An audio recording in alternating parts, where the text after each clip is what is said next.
Chole bhature taste.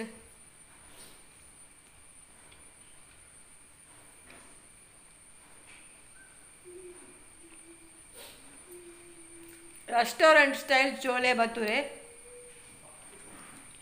Taste ಕೂಡ ಅದೇ ಆಗಿದೆ, ಬಟ್ ಭಟೂರೆದ್ದು ಟೆಕ್ಸ್ಚರ್ ಹಾಗೆ ಬರಲಿಲ್ಲ. ಹಾಗೆ ಪುನಃ ಮುಚ್ಚಿಟ್ಟೆ, ಮರುದಿವಸ ನೋಡುವಾಗ ಅದು ಹೇಗೆ ಆಗಿದೆ ಗೊತ್ತುಂಟ, ತೋರಿಸ್ತಾ ಅದು ಗಿಡ್ಡ ಆಗಿದೆ ಈಗ.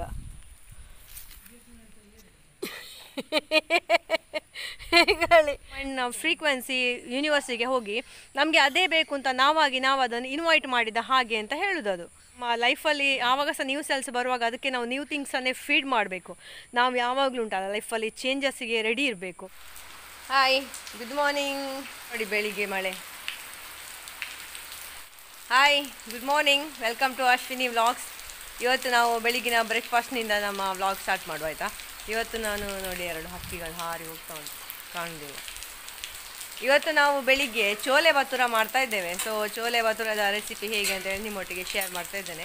ಮತ್ತು ನೋಡುವ ಮಳೆ ಬಿಟ್ಟರೆ ಏನೆಲ್ಲ ಇವತ್ತು ಕೆಲಸ ಮಾಡಲಿಕ್ಕೆ ಆಗ್ತದೆ ಹೊರಗಡೆ ಹೋಗಿ ಅಂತ ಹೇಳಿ. ಹಾಗೆ ನನ್ನ ಹಸ್ಬೆಂಡ್ ಹೋದು ಹೂವೆಲ್ಲ ಕೊಯ್ದುಕೊಂಡು ಬಂದರು ಈಗ. ಸೊ ಚೋಲೆ ಭಟೂರ ಮಾಡಲಿಕ್ಕೆ ಫಸ್ಟಿಗೆ ನಾವು ಚೋಲೆಯನ್ನು ಬಿಳಿ ಕಡಲೆ ಆಗಬೇಕು. ಬಿಳಿ ಕಡಲೆಯನ್ನು ಹಿಂದಿನ ದಿವಸವೇ ನೆನೆ ಹಾಕಿಟ್ಟಿರಬೇಕು. ನಂತರ ಅದನ್ನು ನಾವು ಬೇಯಿಸ್ಲಿಕ್ಕೆ ಇಡಬೇಕು.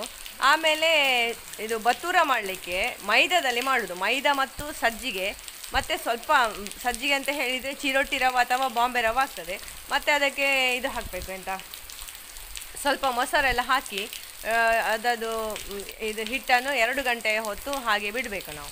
ಹಾಗೆ ಚೋಲೆ ಮಾಡಲಿಕ್ಕೆ ಉಂಟಲ್ಲ, ಕಡಲೆಯನ್ನು ಬಿಳಿ ಕಡಲೆ ತಗೊಳ್ಳೋದು, ಅದು ಬ್ರೌನ್ ಕಲರ್ ಆಗಬೇಕು. ಅದಕ್ಕೆ ಕೆಲವರು ಎಂತ ಮಾಡ್ತಾರೆ, ಟೀ ಬ್ಯಾಗ್ ಉಂಟಲ್ಲ ಅದನ್ನು ಹಾಕಿಡ್ತಾರೆ.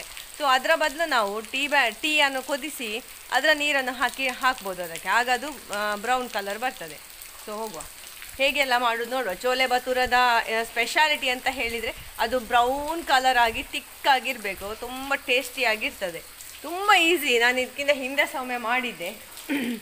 ಸೊ ಇವತ್ತು ಚೋಲೆ ಭಟೂರ ಮಾಡುವ. ಅದರ ಮೊದಲೀಗ ನಾನು ಗ್ರೀನ್ ಟೀ ಮಾಡಲಿಕ್ಕೆ ಇಟ್ಟಿದ್ದೇನೆ, ಅದನ್ನೊಂದು ಕುಡಿಯುವ ಫಸ್ಟಿಗೆ.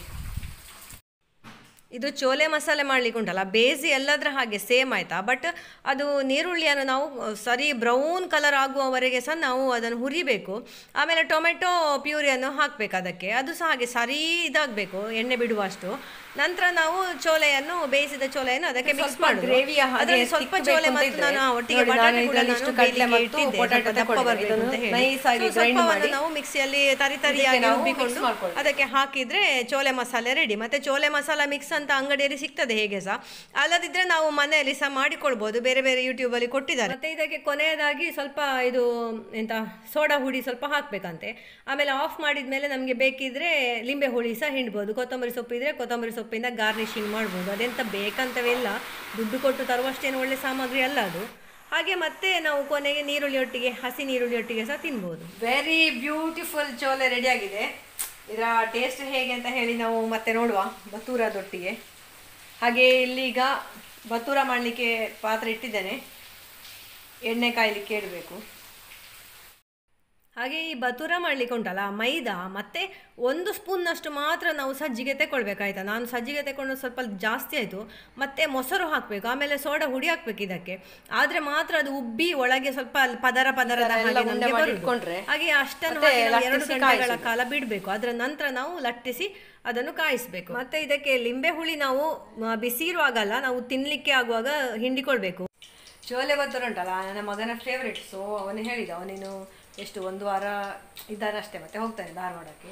ಹಾಗೆ ಬಂದ ಫಸ್ಟಿಗೆಲ್ಲ ನನಗೆ ಬೇಡಮ್ಮ ಬೊಡಿ ಇತ್ತು, ನನಗೆ ಇಲ್ಲಿದ್ದ ದೋಸೆ ಮಾಡಿ ನೀರು ದೋಸೆ ಮಾಡಿ ಹೇಳ್ತಾ ಇದ್ದ. ಈಗ ನನಗೆ ಚೋಲೆ ಭಟೂರ ಬೇಕು ಅಂತ ಆಗಿದೆ. ಹಾಗೆ ಈ ಅದರದ್ದು ಆ್ಯಕ್ಚುಯಲ್ ಭಟೂರ ನಾನು ಇದು ಫಸ್ಟ್ ಟೈಮ್ ಮಾಡ್ತಾ ಇರೋದು. ಇಷ್ಟವರೆಗೆ ನಾನು ಗೋಧಿ ಯೂಸ್ ಮಾಡಿದ್ದೆ. ಸೊ ಹೇಗಾಗ್ತದೆ ಅಂತ ಗೊತ್ತಿಲ್ಲ. ನೋಡಿ ಲಟ್ಟಿಸಿ ಎಲ್ಲ ಆಗಿದೆ, ಈ ಥರ ಲಟ್ಟಿಸಿಕೊಂಡಿದ್ದೇನೆ. ಈಗ ಇನ್ನು ನೋಡುವ ಹೇಗಾಗ್ತದೆ ಅಂತ ಹೇಳಿ ಕಾಯಿಸುವ. ಅಷ್ಟೇ ದೊಡ್ಡದಾಗಿ ಬರ್ತದ ಎಂಥ ಕತೆ ಅಂತ ನೋಡುವ.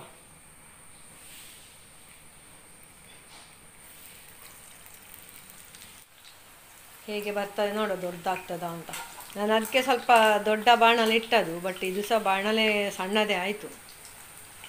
ಉಬ್ಬಬೇಕಲ್ಲ ಭಟೂರ ಅಂತ ಹೇಳಿದರೆ, ಉಬ್ಬಿ ಬರಬೇಕು. ಮತ್ತು ಅದು ಸಜ್ಜಿಗೆ ಹಾಕಿದ ಕಾರಣ ಅದು ಉಬ್ಬಿದ್ದು ಹಾಗೆ ಇರ್ತದೆ ಅಂತ. ನಾವು ಅದಕ್ಕೆ ಹೀಗೆ ಕುಟ್ಟಿ ಇದು ಮಾಡಿದರೆ ಗಾಳಿ ಹೋಗುವ ಅದು ಚಿಕ್ಕಾಗೋದು. ಹಾಗೆ ಪೂರಿಗೆ ಮತ್ತು ಅದಕ್ಕೆ ವ್ಯತ್ಯಾಸ ಅದು. ಸಜ್ಜಿಗೆ ಹಾಕಿದ ಕಾರಣ ಅದು ಹಾಗೆ ನಿಲ್ತದೆ, ಚಂದ ಒಂದು ಕಾಣ್ತದೆ ನಮಗೆ ತಟ್ಟೆಯಲ್ಲಿ. ಇದು ನೋಡಿ ನೋಡಿ ಕೊನೆಯದಾಗಿ ಒಂದು ಕನ್ಸಿಸ್ಟೆನ್ಸಿ ಸಿಕ್ಕಿತು ಹೇಗೆ ಸಹ ತಗೊಳ್ತಿದ್ದು.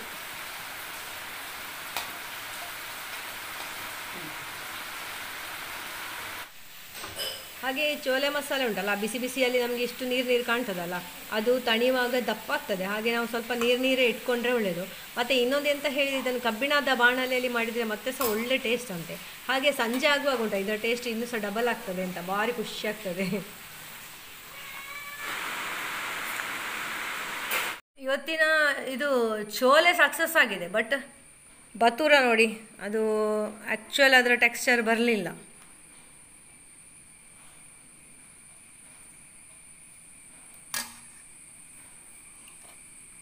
ಸ್ವಲ್ಪ ಎಂತಾಯಿತು ಗೊತ್ತಿಲ್ಲ, ಅದು ಕನ್ಸಿಸ್ಟೆನ್ಸಿಗೆ ಏನಾಯಿತು ಅಂತ.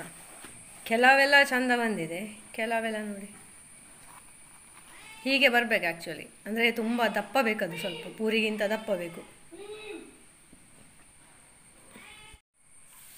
ಚೋಲೆ ಬತೂರಕ್ಕೆ ಮಸಾಲೆ ಟೀ ಸೂಪರ್ ಕಾಂಬಿನೇಷನ್ ಆಯಿತಾ. ಚೋಲೆ ಭಟೂರೆ ಟೇಸ್ಟ್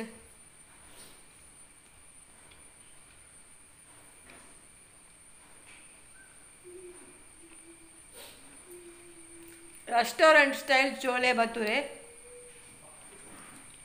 ಟೇಸ್ಟ್ ಕೂಡ ಅದೇ ಆಗಿದೆ. ಬಟ್ ಭಟೂರೆದ್ದು ಟೆಕ್ಸ್ಚರ್ ಹಾಗೆ ಬರಲಿಲ್ಲ. ಇವರಿಗೆ ಸಹ ಎಲ್ಲ ಚಳಿ ಹಿಡಿದು ಹೋಗಿದೆ ಮಳೆಯಿಂದಾಗಿ. ಈಗ ನೋಡಿ ಇಲ್ಲಿ ಬಿಸಿ ಕಾಯಿಸೋದು, ಇಂಟರ್ಲಾಕ್ ಸ್ವಲ್ಪ ಬಿಸಿಲು ಬಿದ್ದ ಕೂಡಲೇ ಬಿಸಿ ಆಗ್ತದಲ್ಲ. ಮುನ್ನು ಮುನ್ನು ಹಾಗೆ ಎಂತಾಯಿತು ಗೊತ್ತುಂಟಾ, ಇಡೀ ದಿವಸ ಮಳೆ ಇತ್ತಲ್ಲ. ಸೊ ನನಗೆ ಮತ್ತೆ ನಾನು ಎಂಥ ವೀಡಿಯೋ ಎಲ್ಲ ಮಾಡಲೇ ಇಲ್ಲ. ನಾವೊಂದು ಭತ್ತೂರ ತಿಂದು ಕೂತ್ಕೊಂಡವರು ಮಧ್ಯಾಹ್ನ ಎಂಥ ಸಹ ತಿನ್ನಲಿಲ್ಲ. ನನ್ನ ಮಗ ಹೇಳಿದ ನನಗೆ ಅದೇ ಆಗ್ಬೋದು ಅಂತ, ಅವನಿಗೆ ತುಂಬ ಇಷ್ಟ ಆಗಿತ್ತು ಅದು. ಅಂದರೆ ಟೇಸ್ಟ್ ಎಲ್ಲ ಒಳ್ಳೆ ಬಂದಿತ್ತು. ಸೊ ಭತ್ತೂರವೇ ಆಗ್ಬೋದು ಅಂತ ಹೇಳಿ ಅವತ್ತಿಂದ. ಮತ್ತು ಸಂಜೆ ಹೊತ್ತಿಗೆ ನಾನು ಮತ್ತು ನನ್ನ ಹಸ್ಬೆಂಡು ದೋಸೆದು ಹಿಟ್ಟಿತ್ತು ನಮಗೆ, ನಿನ್ನೆ ದಿವಸ ಮಾಡಿದ ದೋಸೆದು ಹಿಟ್ಟು. ಸೊ ಅದನ್ನೇ ಹೊಯ್ದು ಅದನ್ನು ತಿಂದೆವು. ಹಾಗೆ ಹೆಚ್ಚಿನ ಎಂಥ ಸಹ ಕೆಲಸ ಎಲ್ಲ ಆಗಲಿಲ್ಲ, ಮನೆಯಲ್ಲಿ ಒಳಗೆ ಕೂತ್ಕೊಂಡು ಸಾಕಾಗಿತ್ತು. ಈ ಮಳೆ ಅಬ್ಬರ ಆರ್ಭಟಕ್ಕೆಲ್ಲ ಎಂಥ ಮಾಡಲಿಕ್ಕೆ ಸಾಗುವುದಿಲ್ಲಲ್ಲ. ಹಾಗೆ ಈಗ ನಮಗೆ ಇಲ್ಲಿ ಆಟಿ ಮಾಸ ಎಲ್ಲ ನಡೀತಾ ಉಂಟು, ಅಂದರೆ ಆಷಾಢ ಮಾಸ. ಸೊ ನಿಮಗೆ ಅದನ್ನು ತೋರಿಸ್ಬೇಕು, ಭಾರಿ ಫನ್ನಿ ಆಗಿದೆ ಅದು. ಇದು ಆಟಿ ಹುಣ್ಣಮ್ಮಗೆ ಅಂತ ಹೇಳಿ ನಾನು ಹುರುಳಿ ಬೀಜ ಹುರುಳಿ ಉಂಟಲ್ಲ, ಅದನ್ನು ಮೊಳಕ್ಕೆ ಬಂದು ಇಷ್ಟು ಶುದ್ಧ ಆಗ್ತದೆ ಅದು ಮೊಳಕ್ಕೆ. ಹಾಗೆ ಬರಲಿಕ್ಕೆ ಇಟ್ಟು ಒಂದು ದಿವಸ ನೋಡುವಾಗ ಅದು ಬಂದಿರಲಿಲ್ಲ. ಹಾಗೆ ಪುನಃ ಮುಚ್ಚಿಟ್ಟೆ. ಮರು ದಿವಸ ನೋಡುವಾಗ ಅದು ಹೇಗೆ ಆಗಿದೆ ಗೊತ್ತುಂಟ, ತೋರಿಸ್ತಾ ಅದು ಗಿಡ್ಡ ಆಗಿದೆ ಈಗ.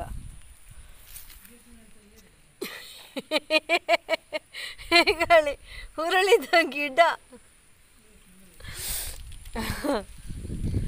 ಇದು ನೋಡಿ, ಒಂದು ಇದರ ಚಂದ ನೋಡಿ. ಹಾಗೆ ಆಟಿ ಹುಣ್ಣಮೆ ನಮ್ಮ ಫ್ಯಾಮಿಲಿಯಲ್ಲಿ ನನಗೆ ಮಾಡಿದ್ದು ನೆನಪೇ ಇಲ್ಲ ಯಾರು ಸಹ. ಹುರುಳಿ ಬೀಜ ಹಲಸಿನ ಬೀಜ ಎಲ್ಲ ಇಟ್ಟು ಮಾಡಿದಂತಹ ಇದು ಹುರುಳಿಕಾಳಿನ ಹೂವು ಅಂತ ಹೇಳ್ತಾರೆ. ಸೊ ನನಗೆ ಹೂವಾಗಲಿಲ್ಲ, ಗಿಡವೇ ಆಯಿತು ಸೀದಾ. ಈ ಬೆಕ್ಕಿಗಿದೆ ಅಂತ ಅಂತ ಆಶ್ಚರ್ಯ ಆಗಿದೆ. ಮೊನ್ನೆದೊಂದು ಇನ್ಸಿಡೆಂಟ್ ಉಡುಪಿದ್ದು ನೀವೆಲ್ಲ ನೋಡಿರ್ಬೋದಲ್ಲ, ಇಬ್ಬರು ಗಂಡ ಹೆಂಡತಿ ಮನೆಯ ಒಳಗೆ ಇದಾಗಿ ತುಂಬ ಒಂದು ಅಪಮೃತ್ಯುವಿಗೆ ಒಳಗಾದದ್ದು.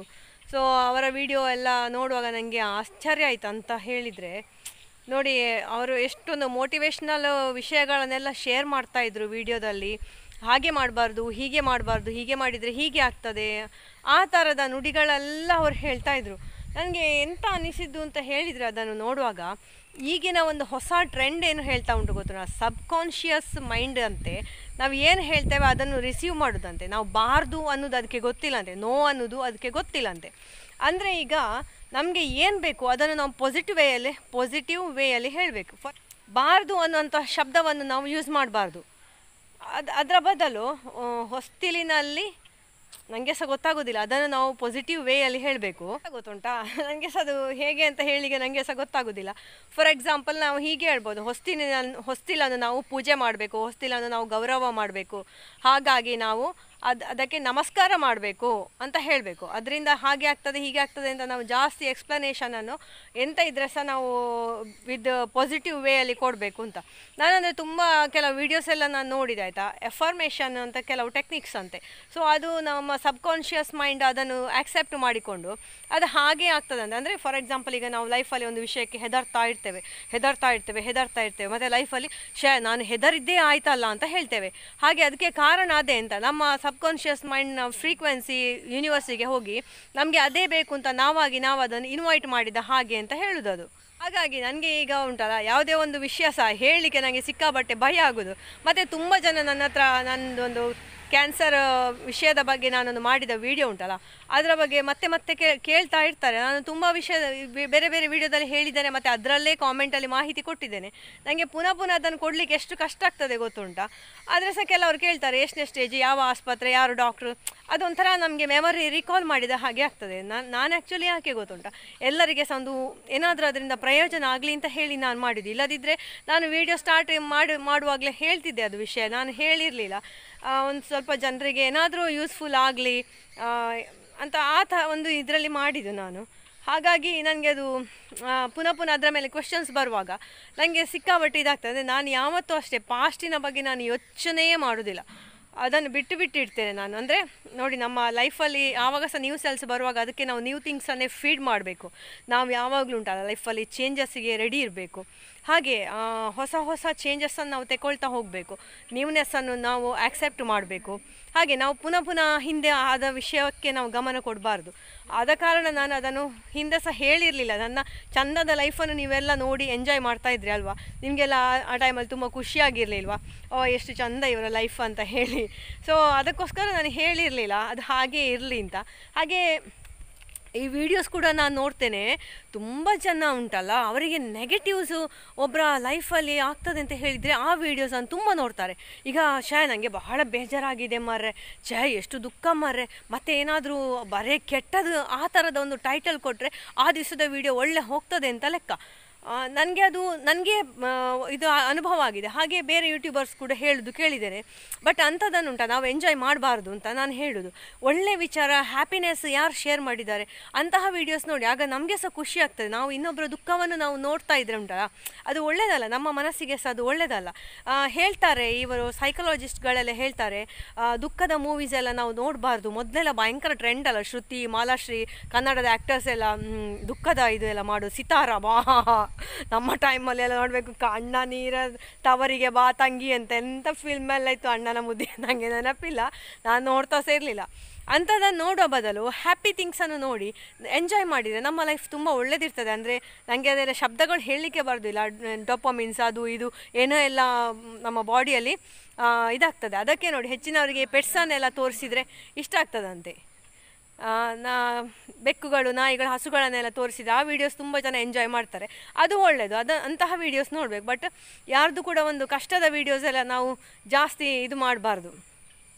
ಹಾಗೆ ನನಗೆ ಮತ್ತೆ ಅದೇ ಎಂಥ ಸಹ ಬೇರೆ ವೀಡಿಯೋಸ್ ಮಾಡಲಿಕ್ಕೆ ಆಗಲಿಲ್ಲ. ಹಾಗಂತ ಕೆಲವು ಮೋಟಿವೇಶ್ನಲ್ಲ ಏನಾದರೂ ಒಂದು ಇಂಟ್ರೆಸ್ಟಿಂಗ್ ವಿಷಯ ನಿಮ್ಮ ಹತ್ರ ಶೇರ್ ಮಾಡಲಿಕ್ಕೆ ನನಗೆ ಭಯ ಆಗ್ತಾ ಉಂಟು. ಯಾಕೆ ಹೇಳಿದರೆ ನಾವು ಹೇಳುವ ರೀತಿ ತಪ್ಪಾದರೆ ಬಹಳ ಕಷ್ಟ, ಅದನ್ನು ಒಳ್ಳೆ ರೀತಿಯಲ್ಲಿ ಹೇಳಲಿಕ್ಕೆ ನಮಗೆ ಗೊತ್ತಿರಬೇಕು ಅಂತ. ಆದ ಕಾರಣ ಯಾರಿಗೆ ಅಡ್ವೈಸ್ ಕೊಡುವಾಗ ಸಹ ನಾವು ಬಹಳ ಕೇರ್ಫುಲ್ಲಾಗಿರಬೇಕು. ಹಾಗೆ ಇವತ್ತಿನ ಈ ವಿಡಿಯೋ ನಾನು ಇಲ್ಲಿಗೆ ಎಂಡ್ ಮಾಡ್ತಾ ಇದ್ದೇನೆ. ಸೊ ನಿಮಗೆ ಇಷ್ಟ ಆಗಿರ್ಬೋದು ಅಂತ ಅಂದ್ಕೊಳ್ತೇನೆ. ಇಲ್ಲಿ ತಂದೆ ಮಗನ ಚರ್ಚೆ ಆಗ್ತಾ ಉಂಟು. ಹಾಗೆ ಲೈಕ್ ಮಾಡಿ, ಶೇರ್ ಮಾಡಿ. ನಾನು ಹೇಳಿದ ವಿಷಯ ಹೌದಾ ಅಲ್ವಾ, ನಿಮಗೆ ಅದು ಮನದಟ್ಟಾಗಿದಾ ಎಂತ ಅಂತ ಹೇಳಿ, ಆಯಿತಾ. So thank you for watching. Take care, stay happy, healthy and fit. Jai Shriram.